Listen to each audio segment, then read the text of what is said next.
It would help if I am muted before I said hello. So I'll say hello again. Hello, everyone. It's the end of a long week of covering another trial. Karen Reed. Yep. Oh, I'll explain that in just 1 second. Hold on.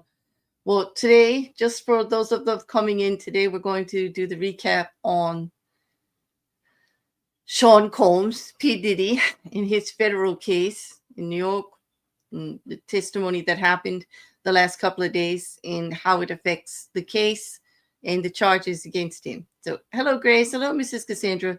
You may notice that this is something YouTube is floating out to certain creators as a test. It's called a community leaderboard. And you get first, second, or third place. It rates you by how often you chat in the chat. And the crown for first place is obviously larger than second or third. You can see they're bigger, than not. Right now, there's two because you guys are in the chat. And then, as people come in. But if you look up at the top of your chat feed, there's a little thing that says community and it might say leaderboard. And you can see like what order everybody's in. It's kind of, it gives you experience points. It's kind of like it would be an individual game amongst you guys in the chat on who gets the most, because there's absolutely at this point nothing you can do with the experience points or anything. It's you just get a crown. That's it. We looked it up today, and that's really all there is to it. It's like a pilot program they're testing out and stuff. And my chat was activated with it. It's not something, I'm going to leave it on so that they get their statistics or whatever. But I don't see if it has any purpose that I'll keep it on forever. But for right now, something new everybody can just check out, and there we go. Welcome, everybody coming in. Hello, Bipit. Hello, Jin. Friday night here, Saturday for you, Bipit. Hope you had a good evening last night. You're starting your day well. Good morning to you.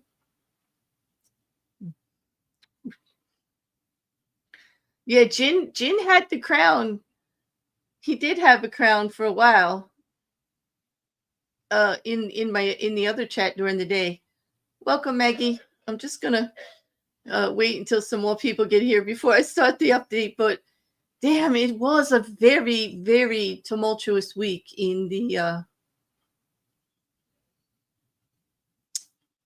case of P. Diddy. There were only 3 witnesses, but they were quite impactful in the way they affected the charges and collaborated other witness testimony is pretty cool. To me, looking at how the prosecution is laying out this case is very intriguing, but we'll get into that, I know Jin always gropes to get that crown. He had it for a while. He really did. Oh, no, Mrs. Cassandra. Is this how it's going to be for the whole chat? You guys are going to be fighting over who's first, second, and third? Because now, Mrs. Cassandra, you're third. And based on her previous accumulation of points, it looks like Maggie has taken the crown from you. It does appear as if this might be cumulative then, huh? Which I didn't know. That's kind of I don't know if it's cumulative because you're all at 75. Well, Maggie just came in and said hello and caught the crown. So it may count some of her previous transactions for the day. I don't know how long it compiles them for, a day or just each stream. I have no idea. Oh, they're going to blame you anyway, maybe, even if you did just get here because you took number 2, and that's what Grace had. And now they're all getting, losing their crowns. They go.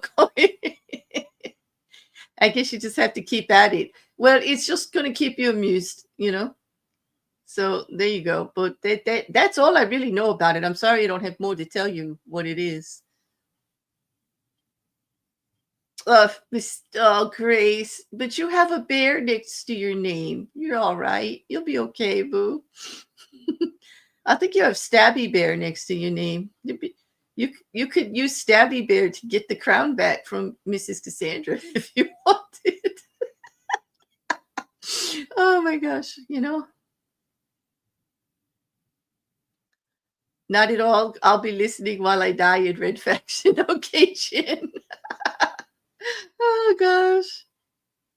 Yeah. I know. It's fun though, right? It's a little bit of fun. Give me a crown. I don't know. You're going to have to chat in there and work for it, Mrs. Grace. There's nothing I can do to give you the crown. I have no control over it at all. I didn't even know about this until they popped it. I missed all of the notices. I don't pay attention to anything behind the scenes of YouTube. You know that. I mean, some people say that's not possible, but really, those that are really close to me actually know. Like, I don't know because I don't go look. I just don't do it.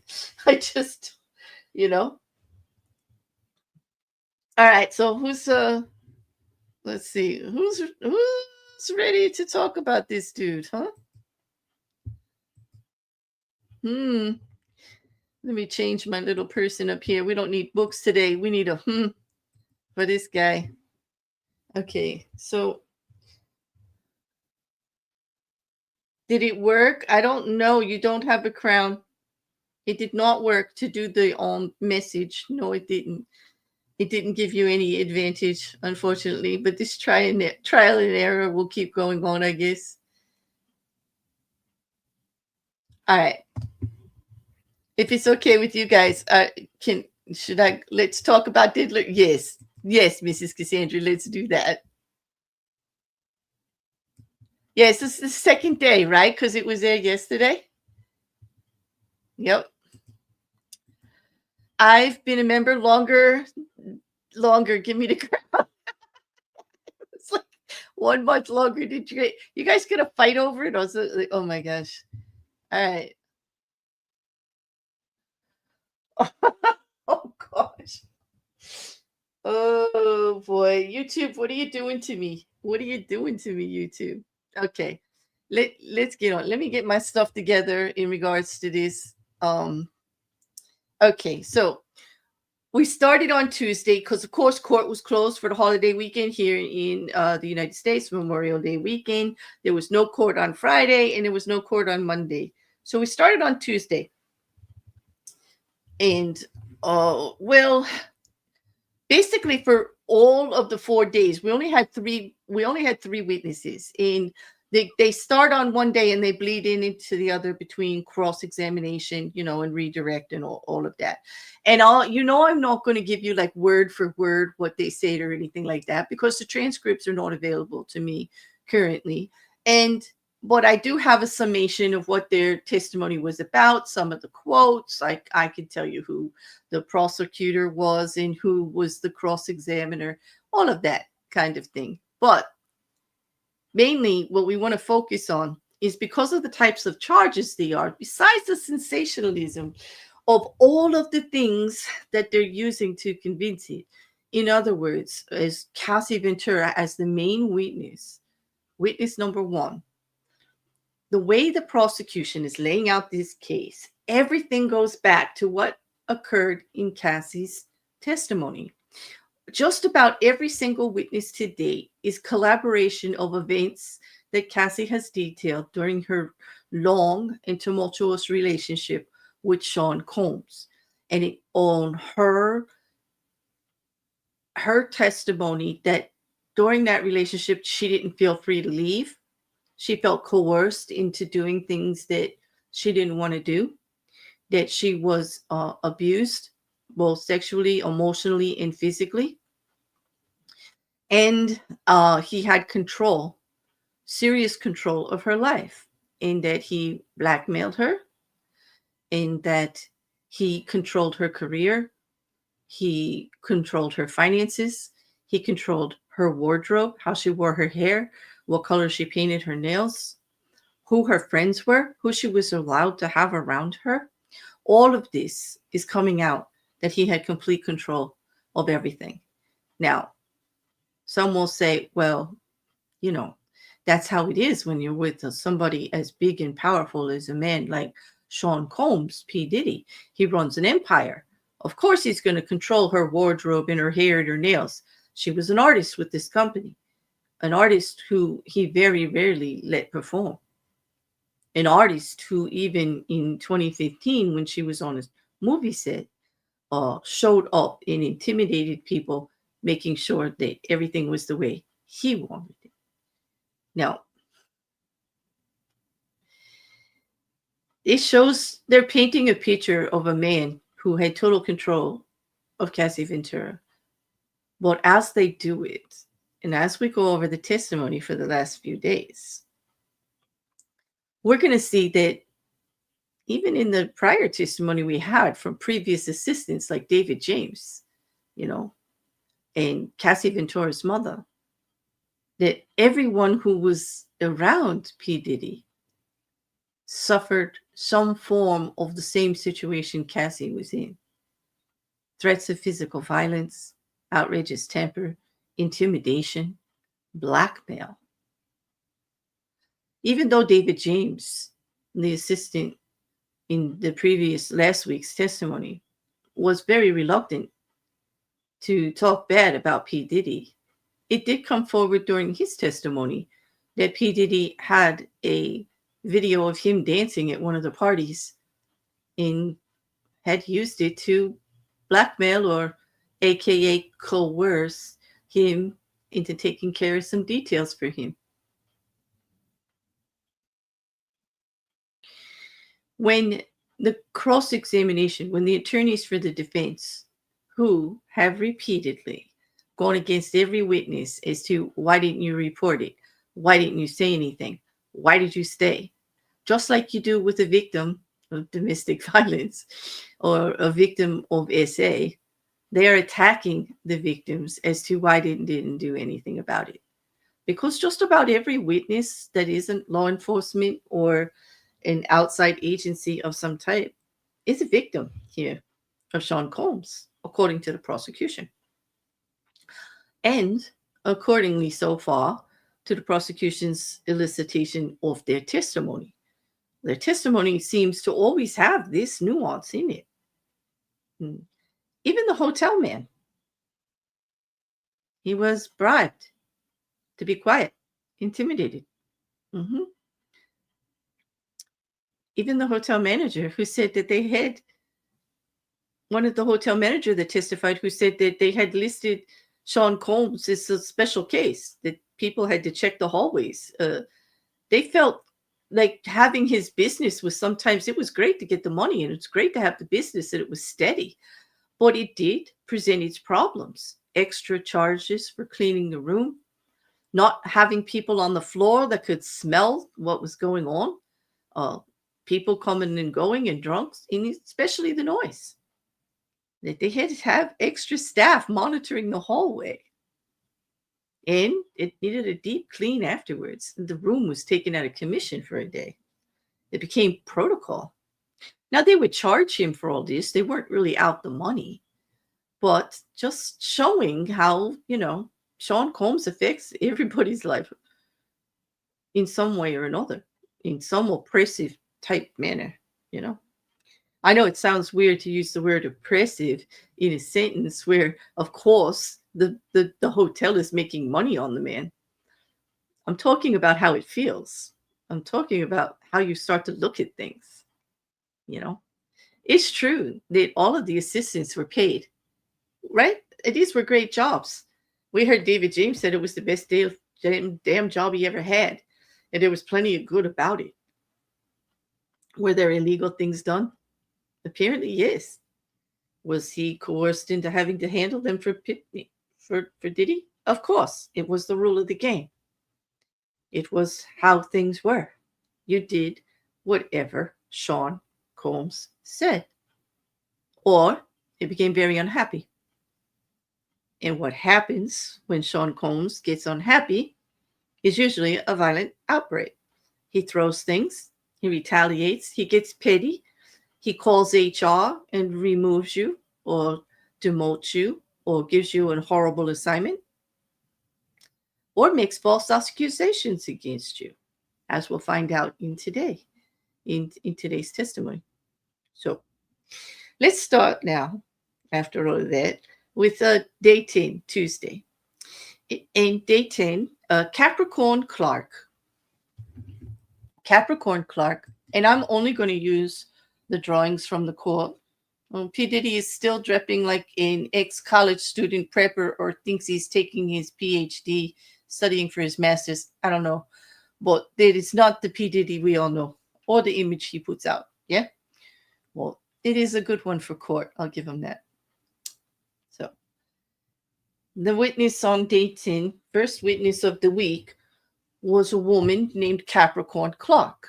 Capricorn Clark is a former assistant of Combs and was actually promoted at one time to be creative director for Cassie Ventura for her projects. So, during the actual elicitation of testimony from her, from prosecutor Emily Johnson, she testified about witnessing Combs physically assault Ventura in 2011, included an incident where he kicked her so repeatedly over and over again that she was just curled up in a fetal position on the floor protecting herself.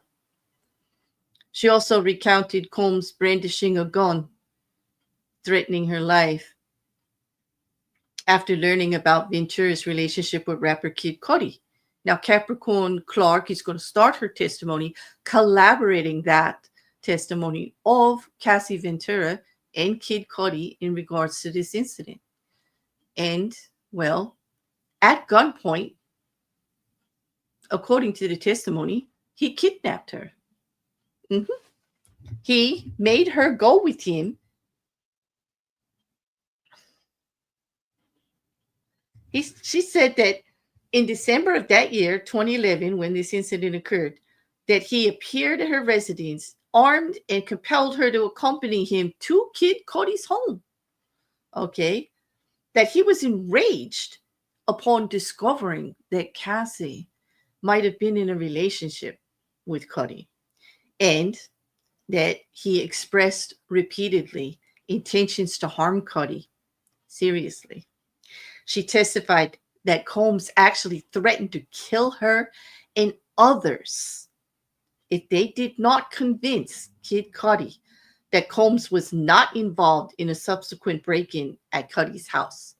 This was an intimidation attempt, and that he didn't want any police reports filed. Okay. He wanted those around him. It wasn't just Capricorn Clark that was there, although we're just going to speak about her. But he took her by gunpoint, his assistant, to go with him. He was enraged. He was like, he was going to have his way no matter what. And they were going to do what he said. And that would be lie, cheat, whatever, false testimony, whatever it took to keep Combs' reputation clean and to keep him not to be mentioned in police reports or anything like that. Because it seems that Cudi, with this being so white, he has a team of his own. And they were pressuring him, although he, not being cool to go to the cops or whatever, because of the break-ins and the harassment of his dog, the threat to the people around him, it was going to become a thing. There was a break-in at his house that, violating his personal space, putting the people that actually work for him, Kid Cudi's in the business too. He's not exactly a slouch. He's got fancy cars. He's got money. He's got looks. He's got a record deal. Okay. He's okay. He's doing okay. And he's not going to have like Sean Combs threatening all of this. And if he doesn't know it's Sean Combs, he's at least going to take maneuvers to make sure they find out who it is and that it gets investigated. Well, this causes quite a problem. But the fact that this man brandished a gun on one of his own employees, kidnapped her against her will to do this, well, here's another point, or another notch, so to speak, in the racketeering belt. Because now we're going to start talking about forced labor. Because when we talk about the sex trafficking, which in its sense is under the legal terms a type of forced labor, Sean Combs being the employer in all of these cases, with most of these witnesses that are testifying about the intimidation and the harassment that they receive, he is their employer. They talk about long hours. They make jokes that it wasn't a 24/7 job. It was a 24/8 job. Like, you were his. All of the witnesses today and several of the assistants that testified the other day actually made comment about a known policy of Sean Combs. There are no locked doors. If you stayed in the house or at the hotels with him, he had total access to you. He needed to come and go, find you wherever you were. You had no life of your own. You're his in some way. I find this to be the most startling part of the testimony since day one. Sean Combs's ownership of everyone in his life. What he says goes. You're there to please him at his discretion. What a power trip. I mean, the prosecution is painting this man as the hugest megalomaniac ever, you know, and it's working. It really is.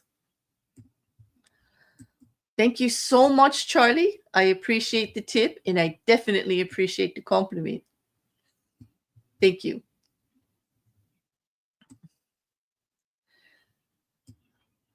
I have to say, it is very scary, Mrs. Cassandra.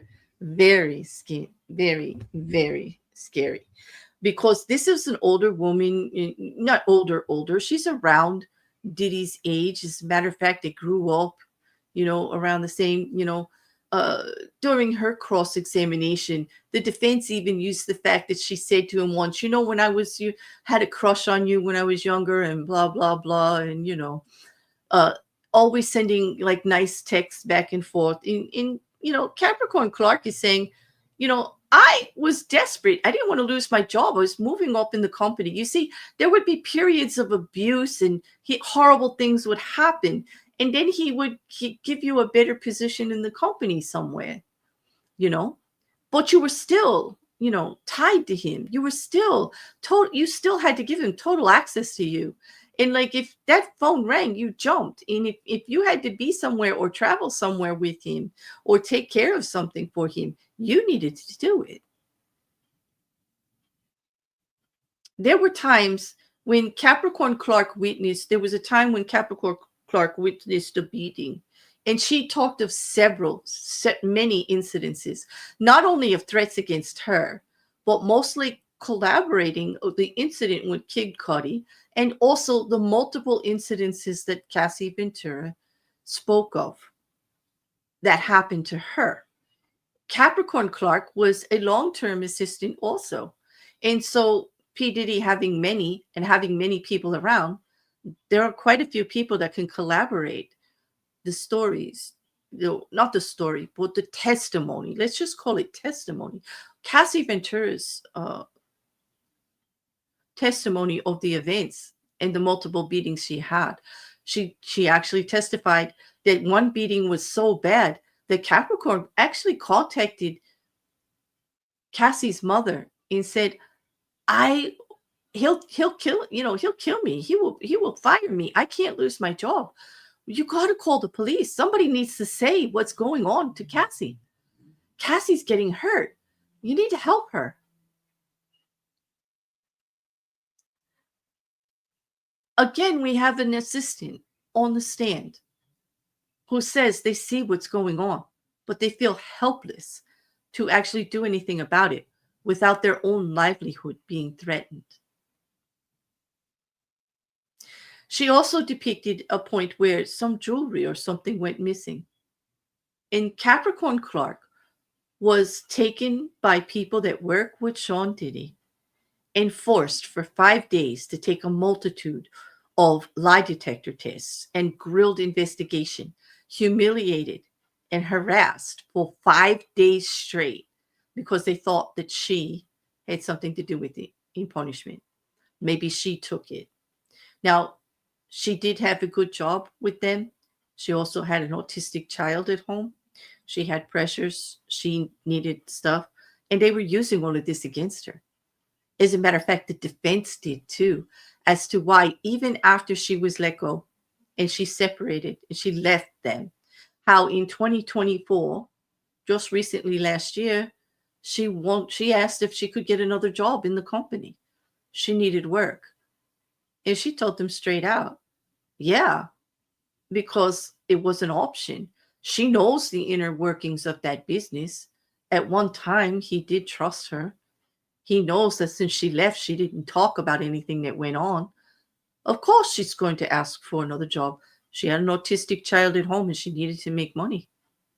She needed a job. In their attempt, the cross-examination, to make Capricorn Clark look bad as someone who actually assisted Combs in these events against Cassie, she was able to fight back and not, with her own stories of things being thrown at her, arms being twisted, threats, actually reporting her for crimes she didn't commit, like the stealing of the jewelry. Because always told that who are they going to believe, her or him?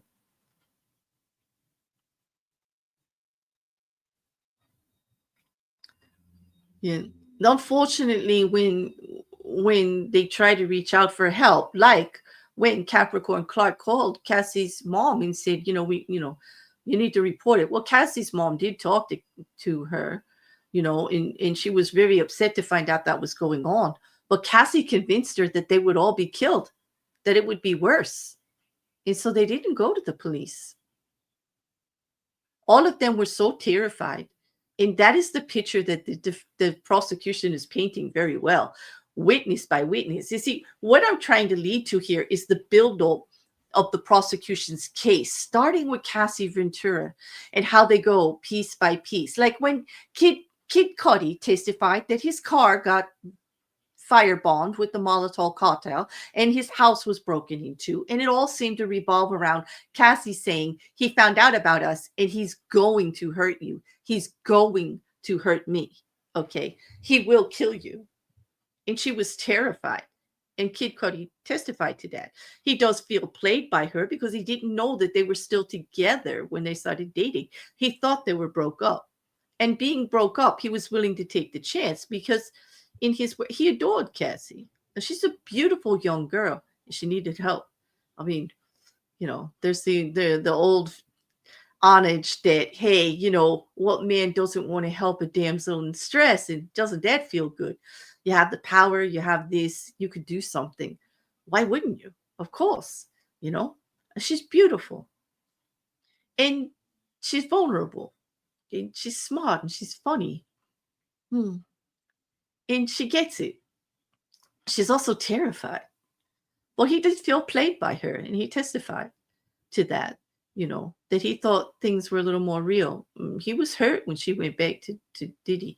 Cassie will say she really didn't have much of a choice. She went back from the tumultuation of the relationship, how long it had been, and basically the fact that she knew what would happen if she didn't. Her family was threatened. She was threatened. Kid Cudi was threatened. People around him were threatened. That it would get worse. Well, she handled it like she always did. She gave in. She didn't feel she had a choice. So she testified to that. Well, after his testimony, they brought in, the fire department and the law enforcement people to try to show that, yeah, this event actually happened. What they weren't able to do was put fingerprints or DNA or put Sean Combs at the scene. They can put Sean Combs around the scene. They can put Sean Combs in conversations where he said he's going to do something, he's going to take care of it, and he's really mad. Well, that's all circumstantial.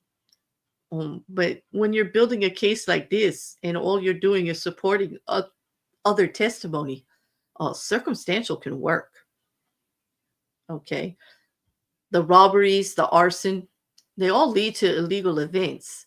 That could be one of the two needed to convince a jury of racketeering. It's a requirement of the charge that two illegal acts have to happen during racketeering.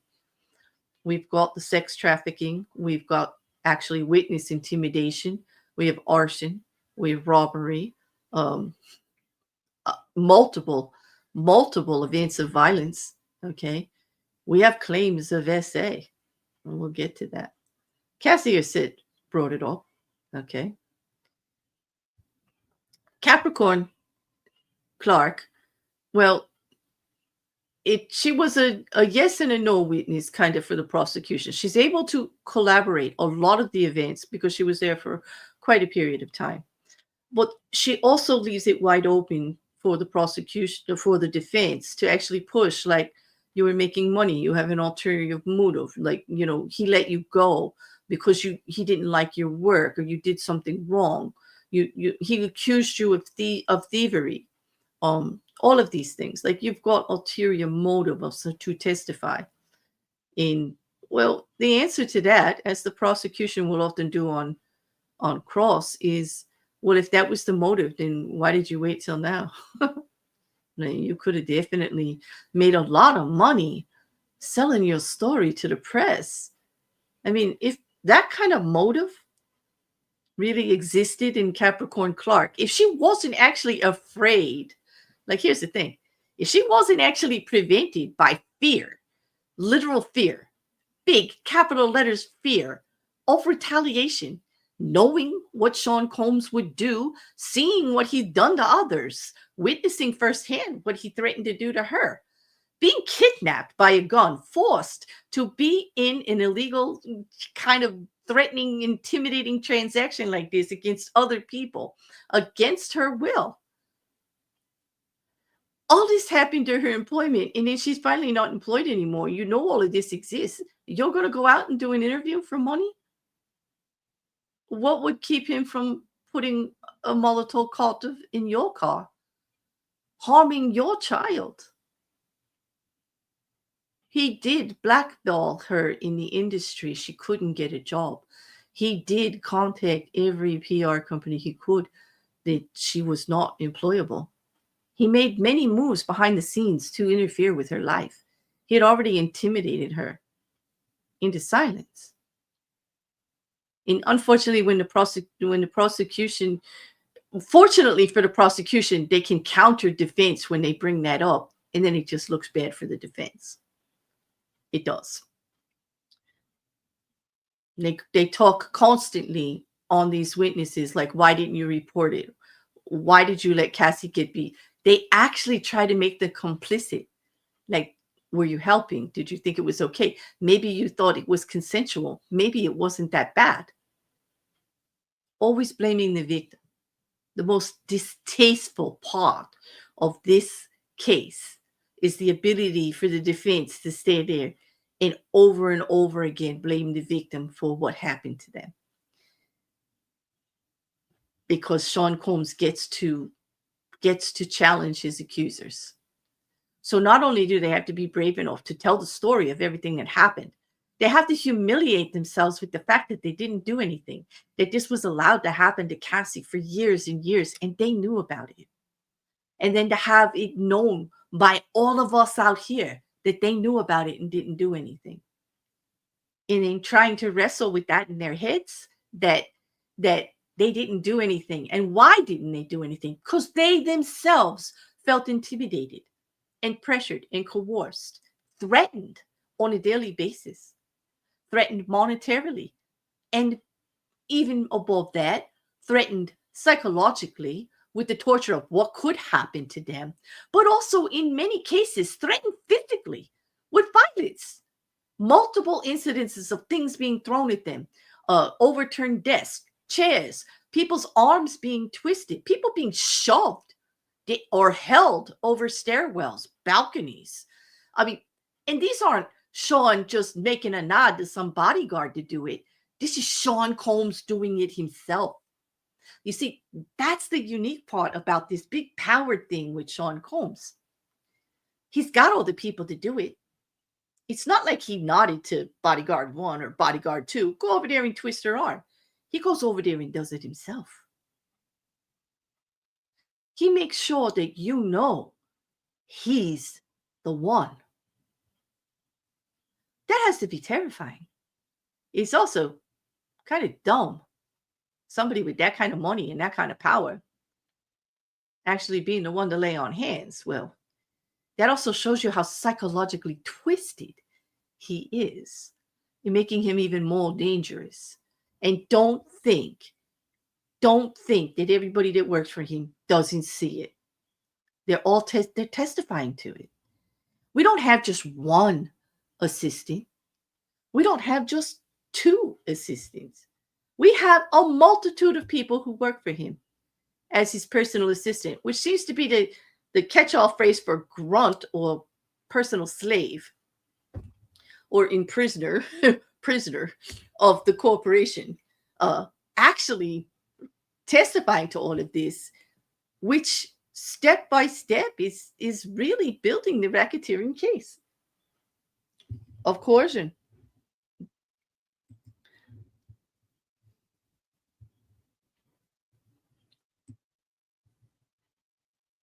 So not only was she kidnapped once, but I actually consider her being held 5 days against her will, taking polygraph tests by bodyguards and Sean Combs. I actually think that's another episode of kidnapping and holding her against her will there. But basically her testimony is all about workplace abuse and coercion. She's definitely, Capricorn Clark testifies repeatedly about a toxic work environment, citing the long, grueling hours, lack of sleep, stress-induced health issues that arise, all of these things that happen to her. She alleged that Combs made derogatory comments about women, exerted control over employees' personal lives all the time. It was standard. It was the way things were. It was the culture. It was the environment. When she was terminated in 2012, she also alleged that she was told by Combs that she would never work again and that he would ruin her reputation. And then she told the story about how hard it was to get employment again, because he did. He literally did.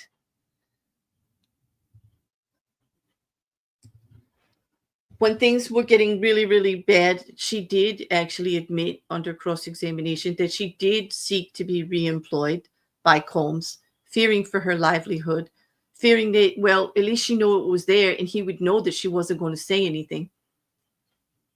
And she needed a job. The relevancy of her testimony, Capricorn Clark, her accounts, they coordinate all the threats and assaults and control over employees in Casa Ventura. It supports the prosecution's claim of an organized criminal enterprise led by none other than Sean Combs, and only Sean Combs. Also, there is supporting testimony by Capricorn Clark for the sex trafficking by force and fraud, or the coercion. Her testimony about the coercive environment and control over Ventura's relationships, who she was allowed to have around her and things, and actions aligned with allegations of the sex trafficking, of his total control over her, where she had to be and when she had to be there. Also in her testimony, transportation to engage in prostitution. She did not directly testify about any transportation from prostitution. Her accounts, however, did talk about orchestrated events and control over individuals' movements may support that charge in initiating who did actually make those calls or who was forced to make those calls and to do that, or that it actually was occurring. The setting up of the rooms, the itineraries, the scheduling. These are personal assistants. They had the details. Yep, 90 hours of freak offs, exactly, Mrs. C. I hear you, boo. I hear you. Okay, so now. Now, during the cross-examination, of course, they pulled up text messages, like I said, the one that Marc Agnifilo couldn't wait to put under Capricorn Clark was, did you know I had the biggest crush on you before I started to work for you? I told you about that. They're trying to make it suggest that Clark harbored affectionate feelings towards Combs potentially undermining any claims of abuse or psychological torture or any of that. That she stayed there because she loved him. And that, it was normal to threaten her with a gun and kidnap her. Oh, yeah, okay. But anyway, they also used the fact that she tried to get a job back again, and that she was willing to work for him again, to where, how could she possibly want to work with someone she accused of so much severe misconduct in such a horrible work environment? But again, the prosecution came back in and asked her and allowed her to tell the situation at home, what was going on, and how it was better to actually let him know that she wouldn't be testifying, against him or anything, or making any, pleas to social media, or going out there and getting, any kind of interview for money, or doing anything like that. It also, they also tried to press on her about advising, Cassie Ventura, that if she felt that Cassie was in so much danger, why wasn't she helping? And she testified that she often advised Cassie to leave Sean, that it was definitely harmful for her there. She was in dread. It's, worried about things would get worse. But that, Ventura would laugh it off and say stuff like, oh, Jay-Z's always taken, or some other powerful man isn't available, showing that he had complete financial control over her and her career. She left. She had nothing, no career, no finance. He controlled her credit cards, where she lived, what she did. He paid for everything that she wore, all of her wardrobe. They tried to make a big deal out of that, the defense, by saying that Cassie's relationship with him was with Combs was transactional and involved consent, and she was willing to put up with this for the gains that she got, which was pretty disgusting, but it's pretty much standard when it comes to defenses, right? They also went after all of the different raises she get, all the different positions that she was director of marketing, not only a personal assistant, but director of marketing for the Sean John Women's line. And that later she became Cassie Ventura's creative director, in charge of helping, get her positions all in work and things like that, all coming right from Sean. Another way to control Cassie's career, which the prosecution countered with.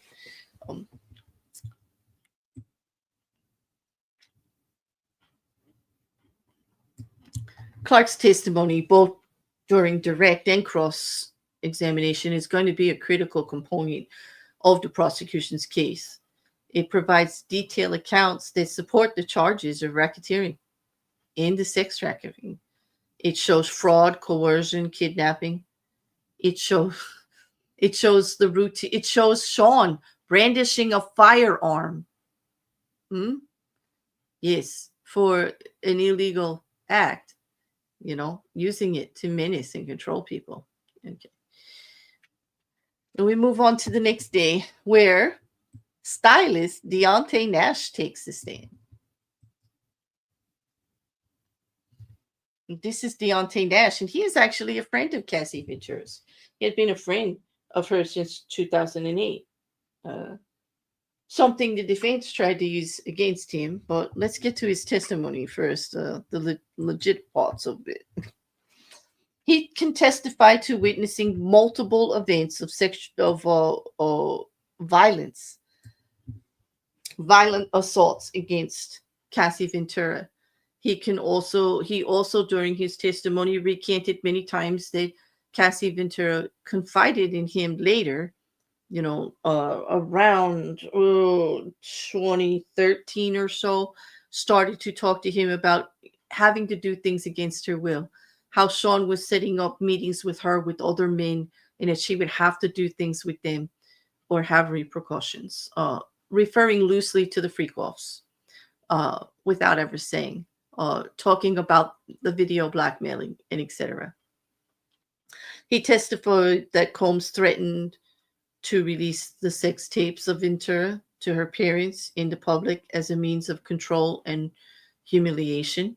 That this was told to him directly by Cassie, and he witnessed little things back and forth, little conversations here and there.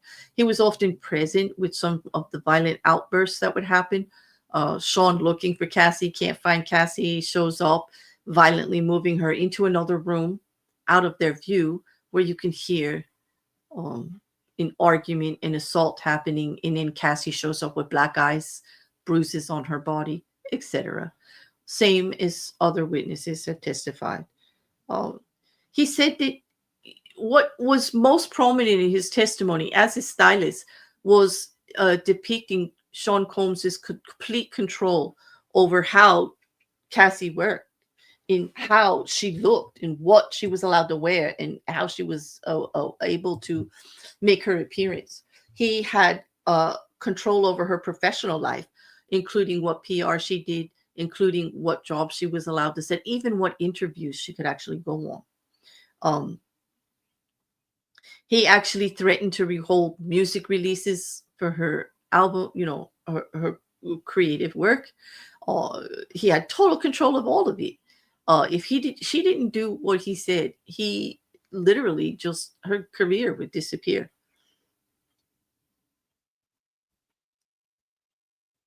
He dictated her appearance, as her hairstyle, what she wore. He testified that he purchased everything that Cassie owned as far as wardrobe, and told her when to wear certain things, what to wear, would show up even for when she did have a job on a set, and how she looked and how she was presented. And like I said, some will say that's because he was managing her, that she was one of his artists under his label, and that this is all protocol, but not to the threat of coercion, not to the intimidation, not to not being able to do anything on her own.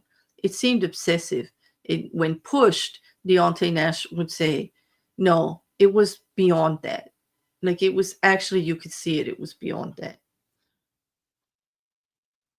He described many attempts to try to intervene during violent outbursts, including an incident where he and another assistant, not going by their real name for this trial, there'll be the next witness we talk about, Mia, how they tried to stop Combs from attacking Ventura, and both suffered, outbursts from Combs of their own, but that it was so violent, they just tried to stop it. And they're actually eyewitnesses to many of Cassie Ventura's events that she testified to. Both Capricorn Clark previously, and now Deonte Nash, actually able to collaborate the testimony and add fact. Because here's the thing, for the prosecution, we don't have police reports. We don't have DV incidences. We don't have we have some medical records historically, but not for the events, not key to each event. We don't have any charges against Sean Combs. We don't have documentation of pre and post images of Cassie before things, not in a detailed manner that you would like if you were going to try to show that somebody was physically assaulted. We have to go by eyewitness testimony. And the more that they have of this, the more of these witnesses collaborating, using their own language, their own words, their own interpretations of events that try to lay credit to Cassie Ventura's statements. It's the key to the case. And the way that they have laid it out is Cassie first, not only because she was very, very pregnant and wanting to get her testimony on the record before she was unavailable. It lays a foundation now for everything that comes afterwards, and everything just starts, instead of waiting for it all to tie in. It's like for the jury listening to the testimony, it all starts to build and tie in right away. There are, in every witness's testimony, there are things that link back to Cassie's testimony, because she is the common figure through it all. Even while David James is picking up drugs for him and scheduling freak offs, Cassie Ventura in the background, in a relationship with Sean Combs. He sees her. He sees what's going on. It's all related. You see what I mean? Like all the pieces are stringing together very well with the prosecution case. In the way that they've laid it out, it's easy for the jury to track, in my opinion. Hey, I'm not a lawyer. I'm not even in that courtroom. I'm not allowed. Oh, they don't have cameras in there. I can't see. I'm just reading what happened, and I can see it. I can imagine how the jury feels. I can put myself in the jury's position. I can see it all tying together. And before this, I may not have been a fan of Sean Combs as far as his music. I mean, I'm from the East Coast. He always had a bad boy reputation. Like, he went out of his way to make sure we all knew about it. That is the image he wanted to protect. I didn't like his bullying style. And I'm sorry, he was very good as a producer, and he's a very good businessman. I just didn't find him very, very enticing as an artist. Let's say that. It's kind of I also love the fact that, did you ever notice, and this is a sidebar, it's not part of the trial, maybe a little petty on my part, but I just have to say it. Sean Combs, as head of that company, made sure every artist that was on that label, he showed up in their PR stuff and on their albums and everywhere. Sean Combs' career is being like a rapper or an artist is really based on everybody else that he signed to his label. I kid you not, that's how I feel about it. Come for me if you must. But there, I said it. I don't have to hold it in anymore. It just shows to me the man. Just not a very likable man. It's a control freak. There's something wrong with this boy. Okay? And there has been for a very, very long time. We're just getting a peek behind the curtains. It's like they drew back the drapes and we're getting to see what really goes on. And I have to say at that point the word allegedly. He's not convicted yet. It's all just testimony. Allegedly, what's been going on. But man, the prosecution is painting a really good picture. So, of course, they went on when the defense, after the prosecution has their shot at Mr. Nash, and he says everything, answers all their questions. Then the defense takes on. And the first thing they want to do is discredit him by saying, well, you say that you were close, that you guys were friends. And, well, what does that tell you about Cassie when she didn't even tell you about these freak offs, till 5-6 years into your relationship with her? Talking about how he's known her since 2008. And he didn't really hear from her about these freak offs and what was really going on until 2013, and actually seeing all these. He's got he starts talking about physical events in 2015 and said it up until the time that she left. Right? They talk about how good friends could you possibly be? I mean, in what doesn't that mean if she didn't tell you about it that maybe she was fine with it? Again, trying to go after the victim, Cassie Ventura, and saying that it was all consensual, because that's been the defense's line all around. What happened at those freak-off parties was adults consenting to everything. And that just because you don't like the stuff that we do doesn't make it illegal. Just because I'm a freak doesn't mean I'm a criminal. The prosecution has a lot to say about that. And they're bringing witnesses. It's like everything about the freak-offs, Cassie's testimony, and those that were hired to be with Cassie for it are telling about coercion, are telling about how he directed everything, are telling about the total control over Cassie during these situations. That don't sound like consent. And again, I have to bring up that can there be consent when there is a complete disproportionate of power in a relationship?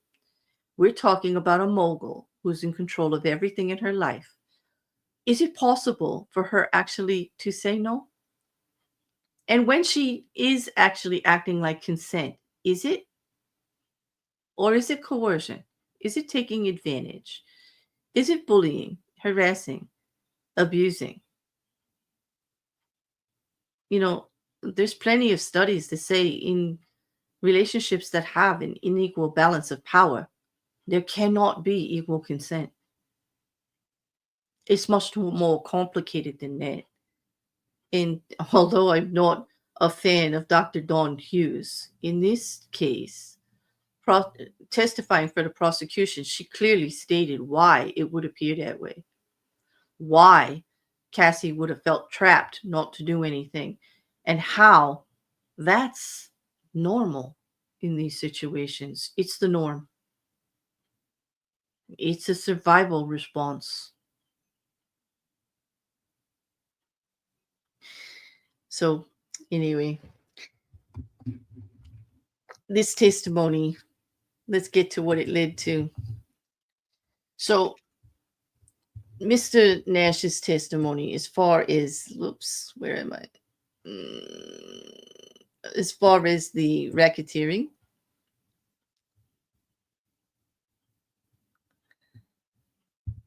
where is it? The relevancy to these charges for racketeering, Mr. Nash's accounts of coordinated threats that he witnessed, assaults that he saw, the witnessing of control over Ventura's support. These all supports the prosecution's claim of an organized crime enterprise led by Combs. He had direct hands-on for all of it. And for the sex trafficking by force and fraud and coercion, his testimony about the coercive environment and forced participation in the freak-offs through Cassie Ventura's testimony and other comments that were made by Sean Combs himself, they do allege the sex trafficking and they can support it. The transportation to engage in prostitution across state lines, he did not directly testify about any of that. But his accounts of orchestrated events and control over individuals' movements could support how Cassie had to get ready, how there was control on what she wore and what she did, how she would complain about it was days that she was there and she couldn't do anything else, how long it took her to recover afterwards, how he would have to get her ready for events when she was in horrible condition. They lead to that may have happened, but there is no actual testimony to support that he did. But they do paint a picture of the result of it and actually add credence and support to Cassie Ventura's original testimony in itself, which is important for a jury. Collaborating testimony is key to credibility in a lot of cases. And we have to admit, because Cassie was in a relationship so long with Sean Combs, the jury could have a credibility issue with her. As heart-wrenching as her stories are, as horrible when you put yourself in her position, it appears they're always going to wonder, well, you were still there. Like, you were there. You got great benefit. But having all of this other collaborating testimony from other witnesses that shows how horrible it was, and she didn't really feel like she had a choice, that kind of gives her more credibility. Do you know what I mean? Okay. So when they, as I said, with the cross of Nash, the areas that they went into were the continued relationship that Cassie, he alone stayed as in a relationship with Combs as being employed, highlighted that Nash maintained contact with Combs even after witnessing all of the abuse, even though he said he was Cassie's friend, and that Nash admitted to inviting Combs and Ventura themselves to Halloween posts after 2013, despite previously testifying about a violent incident just that year that was kind of fresh. They also went after his, like, introducing Cassie to other men like Michael B. Jordan and stuff. Deonte actually saying that Cassie and Sean often went through periods of breakup. And then while Sean was away, romancing this Gina girl who was very much like Cassie, and that Sean and Cassie fought about, and that's come up in testimony before, even from Cassie, that if they were in these periods, he was like, why not? Why shouldn't she meet other people? That's the kind of relationship they had. They tried, the defense, to turn it into something else, but he denied trying to any intent to try to purposely interfere in Ventura's relationship with Combs. It wasn't out of spite, and he wasn't trying to harm Combs or anyone. they tried to, like I said, they went after him because he didn't know right away about the freak offs because Cassie wasn't talking about it. But again, Dr. Hughes's testimony would clearly reinforce why Cassie wouldn't. And that was brought up by the prosecution in redirect. Okay.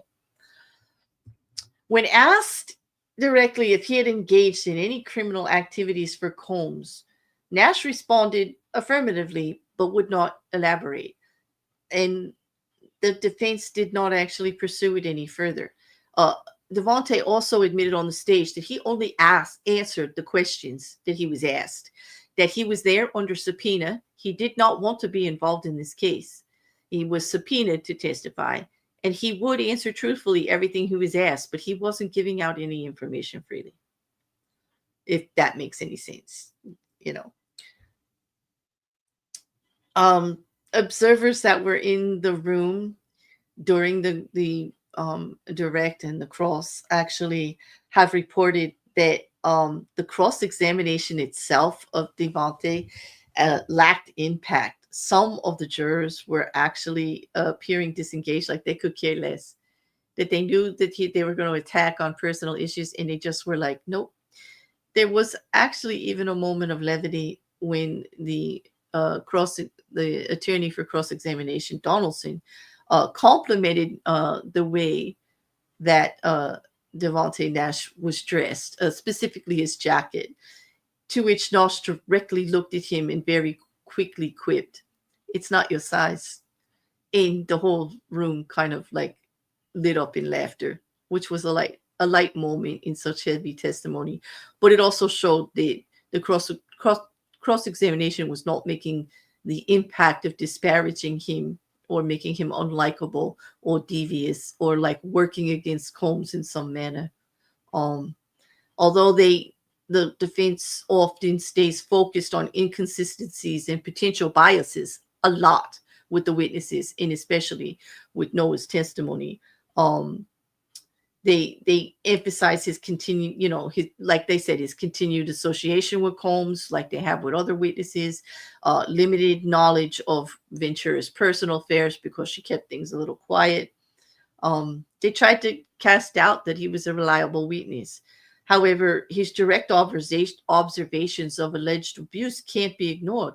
The coercion that he witnessed remains significant to the prosecution's case, and that they can't even touch on that. It's going to be up to the jury. And I do think that they're going to think that he was pretty credible. Okay. No, just as much as any of them. I mean, they still can at any point think that someone's not, of course. But let's get to Mia. Mia is testifying. She is a former assistant of Sean Combs from 2009 to 2017. She is the longest assistant that we have so far testifying. She was a personal assistant. She testified about not being able to have locked doors, about the intimidation. She even testified that her job interview, Sean was quite eccentric, and she was personally interviewed, and he was in his underwear. She also is one who is putting on the record. Before I even start to talk about this, I just want to talk about the demeanor that's being reported about Mia in her testimony. She had her head down and her eyes down almost all the time. She couldn't look about. She seemed timid, scared. She never looked at Sean Combs. She wouldn't look at the jury. She barely looked at the person talking to her. She had trouble focusing straight ahead. She had things in her hands, often crying, very emotional testimony. She had a hard time keeping herself together. And it kind of alludes to the testimony that she's going to give, because she says how this whole experience of working him has pretty much traumatized her life. And she sat there, honestly, all of the descriptions coming out of the court.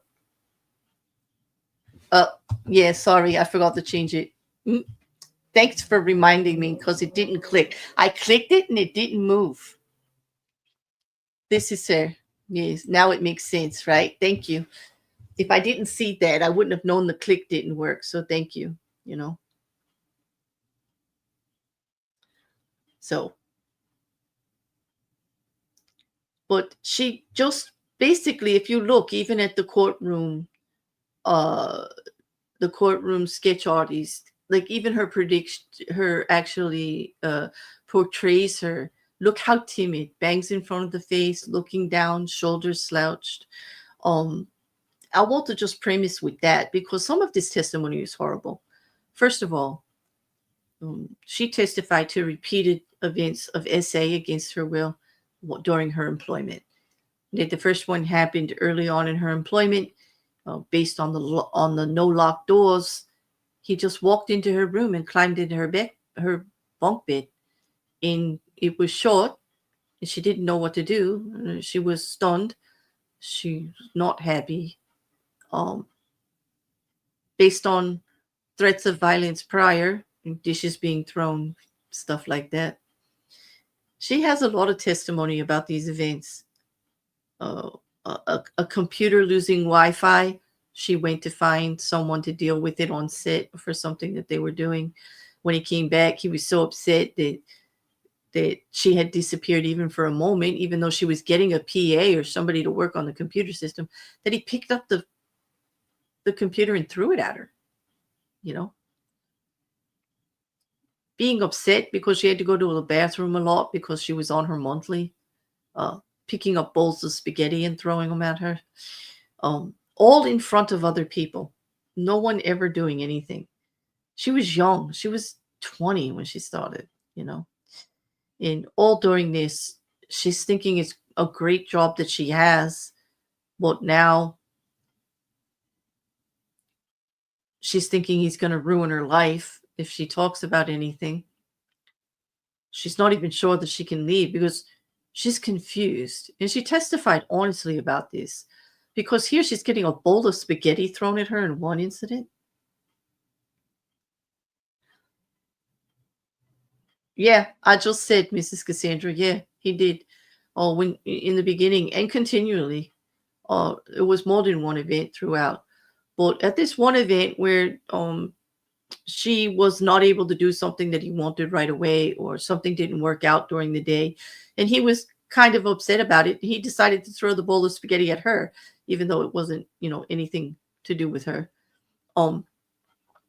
She had, like I said, it was her monthly and she had to go to the bathroom a lot, so she wasn't there. So he picked up a bowl of spaghetti and threw it at her, and there's all these other people at the dinner. And, it's around, a lot of the people that work for Sean Combs stay in his home. He wants 24/8 access. You may have a place of your own, but you're around him a lot. If he wants you at the hotel, you're there. If he wants you to travel with him, you go.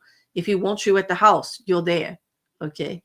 And so he's throwing this bowl of spaghetti at her. There's all these other people, and nobody does anything. And, it's constantly this is happening where other people are around. He's acting like an absolute animal and a beast, intimidating and threatening, and everybody's acting like it's normal. So she didn't know what to do. She's like confused. She's like, is this just like, what did I do? He was always mad at me. It was always something I did. He always was blaming me for everything. It kind of worked on her psychologically. But this person testified, and it's the first one that when I'm reading what they're saying about the testimony and her demeanor, she looks like she's still broken. When we look at Cassie Ventura and all of the horrible things that she went through, but when we see her, we see a strong woman who came through it, who addressed all the horrible things, the shame, the humiliation, the reality of the situation that she should have left so much earlier. She takes accountability for her own contributions to it, but she looks strong on that stand. And she's got a good relationship with her husband now, some children. Oh, by the way, she did have the baby. She has a healthy baby right now. Well, but this person on the stand look like they're still affected by this every day. And that kind of really kind of, well, you really feel for them, right? I mean, I know we're supposed to be not biased and just keep to the facts and everything, but it's hard to see that after years later. What is it? Almost 8 years later, and she's completely affected still, by this in her demeanor and how she acts. Pretty much she got attacked by the defense saying that she stayed because she enjoyed the lifestyle. She wanted a relationship for Sean.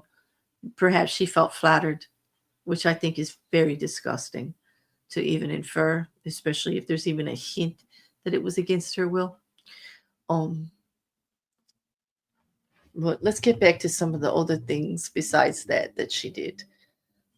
She talked a lot about the physical abuse and intimidation. She recounted multiple instances of violence by Combs. It was a toxic work environment.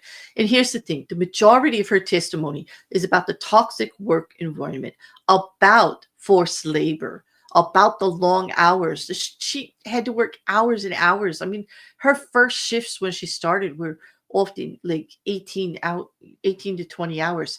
And this is a young woman who actually had exposure being a personal assistant before. She worked for Mike Myers before Sean Combs, and his hours were 10 to 6. A personal assistant did whatever you wanted, 10 to 6. It was a job. Um, Working for Sean Combs, she gives the actual picture that it's a lifestyle. It's not just a job. It's a way of life. Like, you have to commit completely. Um, she talks about all of these incidences, and she lays out a pattern of long-term psychological impact on with these experiences, that she's got post-traumatic stress disorder, and that she's unable to work after leaving Combs's employment in 2017, and it's still affecting her. She lays out case after case, detail after detail, incident after incident, how toxic the work environment is. She includes the names of others who witnessed or saw things, or things that she saw were done to others. She talks about her experience predominantly and the things that were done to her. But mostly, the surprise to me at the end, because I wasn't expecting this, but in 2023, when Cassie Ventura's civil suit came out, she talks about witness tampering allegations. She talks about a former bodyguard of Sean's named Damian D. Rock, who reached out to her in a friendly kind of manner, but was attempting to influence her testimony by offering money disguised as a gift and encouraging her to publicly defend Combs after the lawsuit was filed in 2023 to, put out posts of how she liked working for him and stuff like that. The defense jumped on that and said that, well, all along she always did put out positive social posts about him, where she praised Combs, often birthday tributes and descriptions of him as a mentor and her looking up to him in many. She explained that those posts were all part of her job responsibilities, that as his personal assistant, he insisted on her making him look good, like using the socials in her access, being personal assistant to other celebrities and being exposed to certain celebrities and PR firms in general. It was part of her responsibilities. That they were always made. They weren't. She clearly told him straight out that these are not my true. They are not expressions of my true experience. They were part of my job, and they were actually done with fear of abuse, fear of intimidation. They were done because they had to be done. They weren't how I felt. And I applaud her for that, and I hope that she got a little power being able to say that, a little power back for herself. As her testimony was horrible. It was a comprehensive view of abusive and coercive practices within the actual operation, within the enterprise, within the racketeering enterprise, the illegal criminal enterprise of Sean Combs, reinforcing the prosecution's narrative of a pattern of criminal behavior. That, if there's a law hanging about, Sean's just going to break it. He don't care about the laws, waving guns, beating people. Sean Combs beating everybody around him. He was abusive not only to the women in his life, he was particularly horrible with them, but even the men. He threatened to blackmail and forcibly to injure and hurt several of his male assistants also. They were coerced and intimidated. They don't tell the story in the same way, but the prosecution is able to get it out of them. Sean used that video against David James, a man who was very loyal to him. He had no problem threatening him the one time he thought he wouldn't do what he wanted him to do.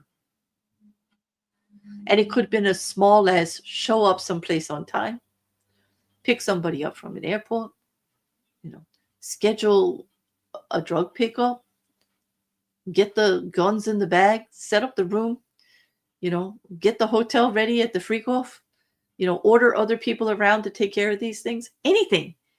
Well, he was going to blackmail you with the video that would hurt his reputation and shame and embarrass him.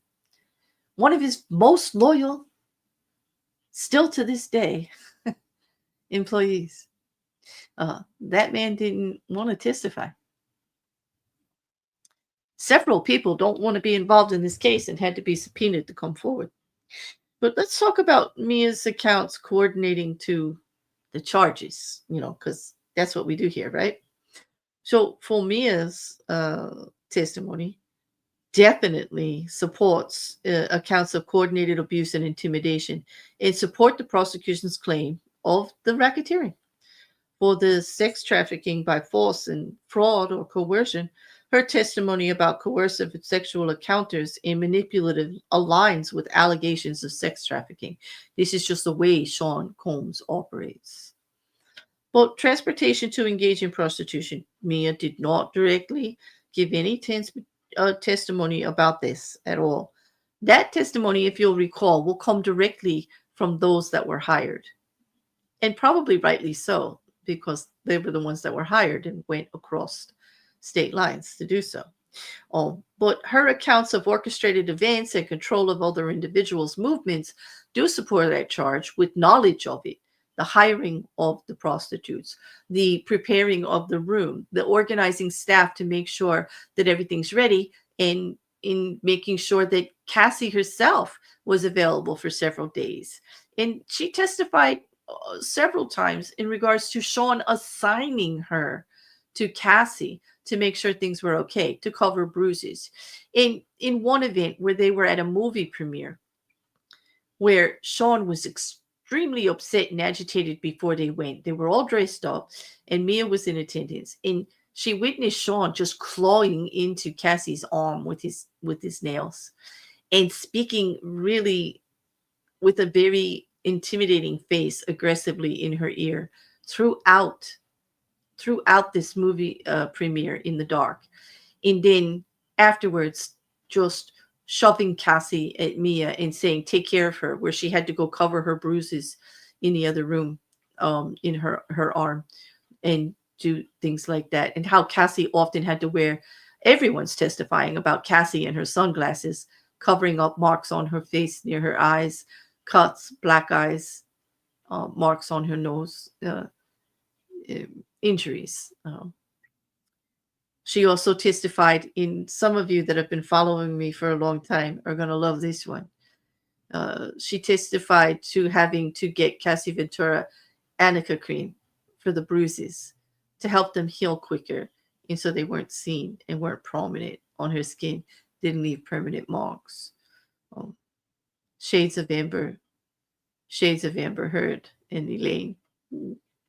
Well, on that, let's get to what is sad. I mean, I could go on and on about this woman's testimony. There's plenty out there if you want to. I do recommend, for consistency, there is a reporter from Law and Crime who's inside the courtroom, and Law and Crime has been putting out videos anywhere from 30 to an hour long in regards to her testimony. She's also on X. I recommend that you follow those. She's in the courtroom. She's witnessing the testimony firsthand. She's seeing the jury's reaction to it.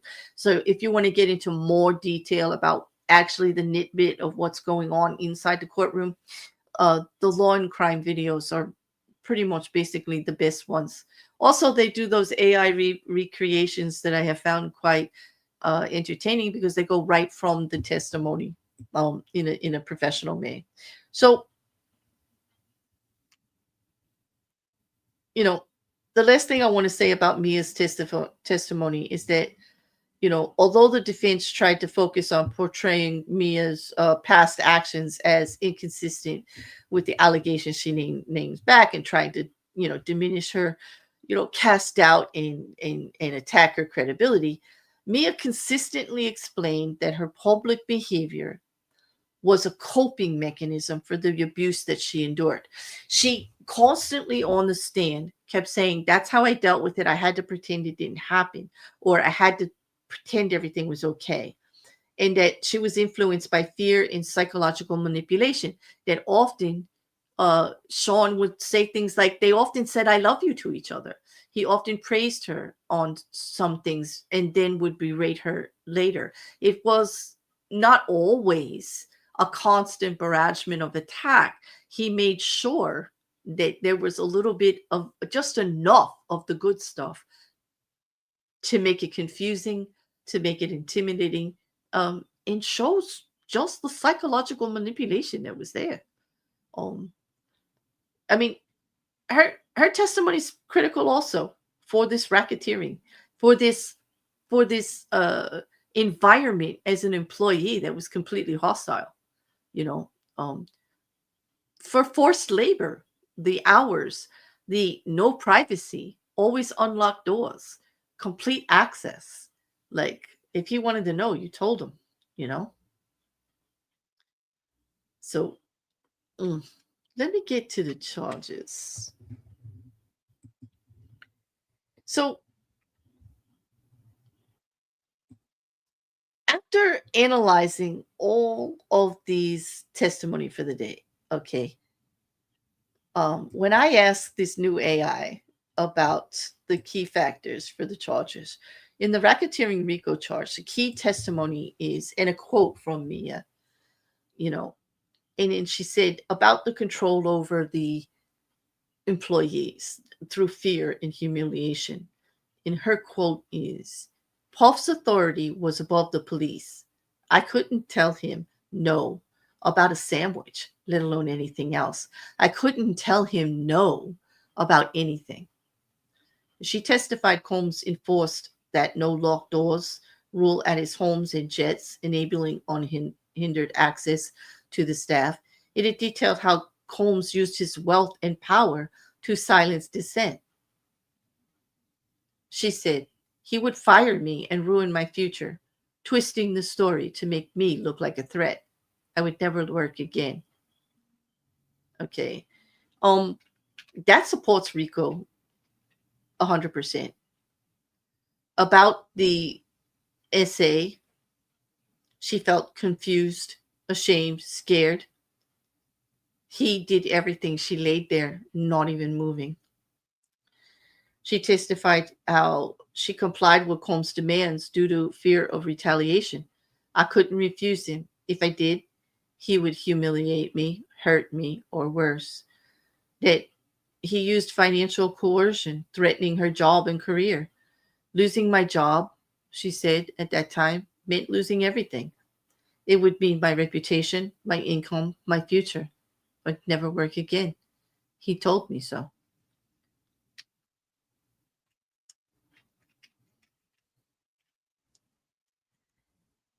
In looking at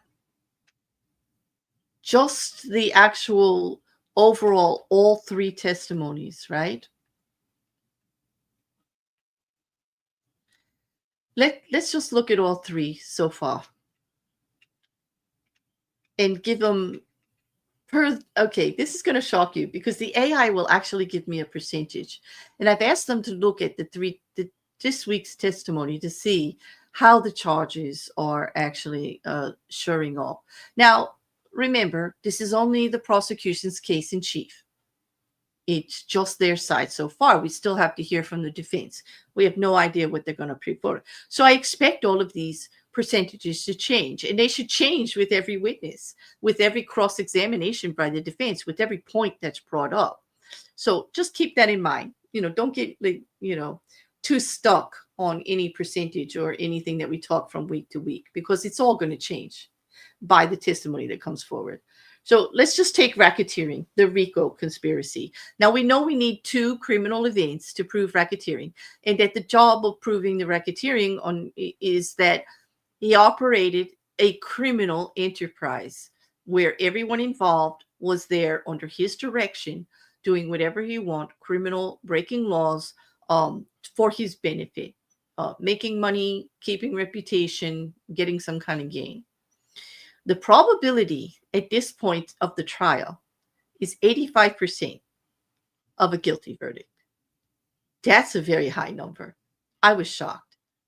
And it says that basically this week, Clark and Mia's testimony about organized intimidation, kidnapping, retaliation satisfies RICO's enterprise requirement. Physical evidence like the guns in the non-disclosure agreements that they were made to file, and the hierarchical control of their assistants in the security that work for him collaborate this. The only weakness to this is that there's no direct evidence of Combs ordering any crimes. He didn't put it in writing. They don't have a recording of him saying, "Get in the car," or "I'll shoot your head off." They don't have any of that. They just have multiple testimony from multiple witnesses. But they still think it's pretty strong. Or I should say the AI thinks it's pretty strong. The research AI. So in regards to charge number 2, probability of a guilty verdict after this week's testimony is 75%, because Nash and Mia accounts of financial control, forced freak-offs, and Cassie's isolation, how he kept her away from everyone, meet the federal coercion standards. Clark's Kid Cudi threats show Combs' willingness to enforce compliance. He kidnapped her by gun. A weakness against this is the defense's consent narrative. Cassie's tests saying, that she was in love with him and how she kept going back. They create a molecule of reasonable doubt. But 75% is a pretty strong number. And then in the assault and intimidate of partner violence. Now, this is just one of the elements of the racketeering. It would be criminal. But there's a 75% probability that the jury is going to take all that in, because multiple witnesses collaborate. Cassie's injuries, medical photos, and trauma expert testimony bolster the claims on how she reacted, how multiple witnesses in this case would act under the psychological abuse, manipulation, threats of violence, and in some cases, sexual assault. There is no video or forensic evidence directly linking Combs to any of these injuries, just the person who received them saying who did it. Because although in some cases we have Mia and Nash actually admitting together, having 2 stories that collaborate a testimony that Cassie Ventura already gave, they actually tell parts of it from their perspective because they were there. Now that's big. You got 3 people now saying the same thing instead of 1. And that adds to credibility with the witness. Now they'll try to say that because these people know each other, like the defense did try to say that Nash was still in touch with Cassie Ventura because she did contact Deonte because she's pregnant. And she said, "I trust your style. What do I wear in court? I don't know what to do." But they did not get into any details about the testimony. And they're not talking to each other every day. But they did talk about what to wear.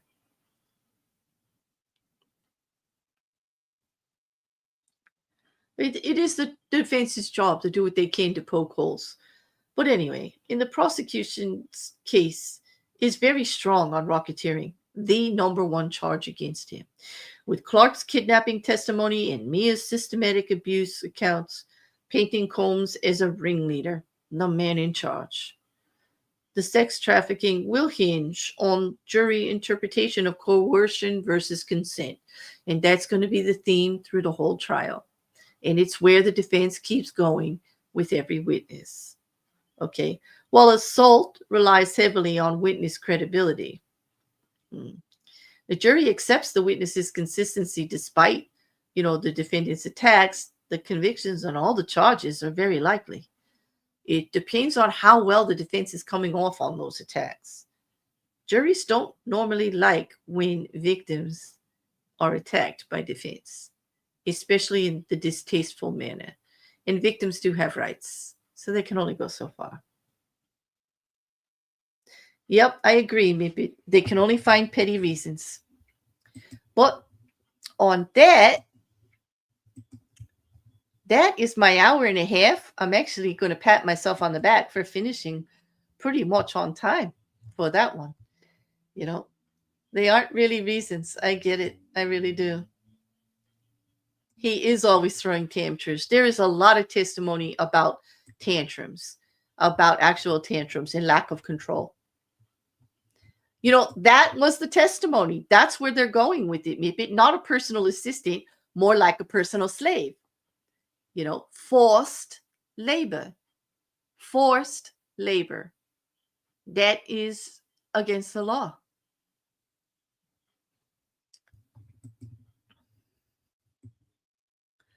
It really is. It is all rather shocking. And I'm trying not to be very salacious about it, or I really want to focus on the legal aspects of it, because for me, proving racketeering in this case with all the sensationalism is tough, and I want to weed through all that sensationalism. As much as I feel for the victims and everything they went through, I don't want to focus on that. We mention it and we cover it as part of the charge and how it relates to it, but also the other things on how the collaboration with the witness's testimony, how things are linking up, in the way the prosecution is laying out the case, in what the actual testimony means, besides the fact that there was SA or abuse, that he's not charged with that. Those are things you have to charge when they're going on, right? I have no idea. I think a couple more weeks at least, Maggie. They did anticipate a longer one. And I think the defense will try to drag it out a little bit. I don't know. They're going to bring up, the other thing about Sean Combs is that the defense is saying he's such an upright citizen, all the work he did with, the Boys Club of America and charities, and how he's so prominent. So there's going to be a barrage of witnesses that work with him on a professional level for that, if they can get people to actually testify for him. Here's the issue. The salaciousness, or, the sensationalism around this case and the horrific details that were released could prevent even the most stalwart supporter of his from being part of the trial. So there you go. And so I want to see who they're going to present, but because everything's kind of locked up, I don't know the witnesses coming forward. I don't know I don't know until a couple of days before, and that's only what they think is going to happen. So I don't even know who's coming forward for next week, but I can promise you I'll be back next Friday to tell you all about it. So if you come up with any questions in regards to this case or anything else that I'm covering, please hit the back of the video, or hit the back of the video anyway, and tell me what you like and what you don't like, because I really like to have the conversations with you all. And I want to hear from you. It helps with engagement for the channel. It helps keeping me do this. Your encouragement actually keeps me doing this. And I thank you. And thank you, Mrs. Cassandra, because you are the one who encouraged me the most in regards to this particular case. Because you know me, all of that stuff, I wanted to run away. I really did. But there is good legal precedent here in regards to this case. Thank you so much, Charlie Hobo. I hope you will be back next week to follow on this case and maybe check out some of the other things that we do. And I'm glad to have you around. I am doing the 50th law tomorrow. As far as I know, I'm supposed to meet with my co-panelist Record on that after this stream. And I should get that video up tonight. I planned on doing it earlier today, but I took a nap after trial today instead. And it was a good one. And I have no regrets. So, all right. So on that's the update. I will see you all, tomorrow for 50th Law, and then Monday again back to Karen Reed, every day. I definitely needed that nap, Mrs. Cassandra. You know me well. You know me well. I definitely did. So good night, everybody. Don't forget to like, share, and please drop me a comment. I really do appreciate the interaction. All right. Talk to you all soon. Good night.